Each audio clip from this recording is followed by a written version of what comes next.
56 men signed the Declaration of Independence. 56 men signed a document guaranteeing our right to pursue our happiness. What sort of men were these? 24 were judges and lawyers. 9 were farmers and plantation owners. 11 were merchants. The remaining 12 were doctors, ministers, and politicians. Well-educated men of means, knowing full well that signing such a document would mean certain death if captured. Fire! Prime and go! These 56 men sacrificed everything to ensure our freedom. 5 were tortured and subsequently died. 12 had their homes ransacked and burned. 9 died fighting the Revolutionary War.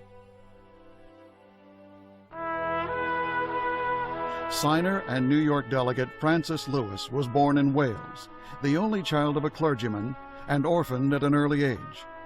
His signature proved costly indeed. Francis Lewis saw his home plundered and properties destroyed. The enemy incarcerated his wife, and she died months later. Signer Carter Braxton, born in Virginia, invested much of his wealth as a successful planter and trader into the revolutionary cause. The British destroyed his private fleet as well as a number of his plantations. After selling his home and remaining possessions to pay his debts, Carter Braxton died in rags.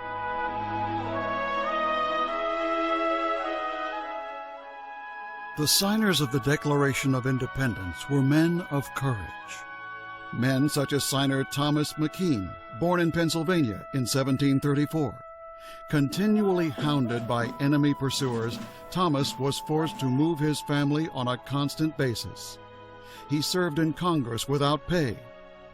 His reward? A family kept in hiding, his possessions taken away, a life in abject poverty. Signer John Hart was a highly successful New Jersey farmer. He served as a justice of the peace and a member of the New Jersey Assembly. Later, he became a delegate to the Continental Congress.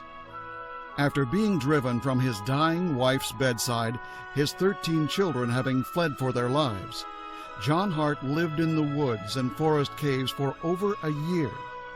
He returned home only to find his wife dead and his children vanished. Weeks later, John Hart died from exhaustion and a broken spirit. Signers Philip Livingston and Lewis Morris experienced similar fates. And then there's the remarkable story of signer Thomas Nelson, Jr. Thomas Nelson, Jr. lived his life before the war as a Virginia planter, soldier, and statesman. His home was abruptly taken by British General Cornwallis for use as headquarters during the Battle of Yorktown. Governor Nelson became incensed as American guns would not engage. "Why do you spare my home?" he decried. Their response, "Sir, out of respect for you." Frustrated, Nelson demanded, "Give me the cannon," then proceeded to destroy the palatial residence himself. Yet this was not the end of his heroic sacrifice. Nelson raised $2 million, pledging his own estates to support the revolutionary cause. His property was forfeited when a peacetime Congress refused to honor that debt. Thomas Nelson, Jr. died a few years later, bankrupt at age 50. Thomas Nelson, Jr. wasn't alone, as soldiers and vandals ransacked and pilfered the homes of signers Clymer, Ellery, Gwinnett, Hall, Hayward, Middleton, Rutledge, and Walton.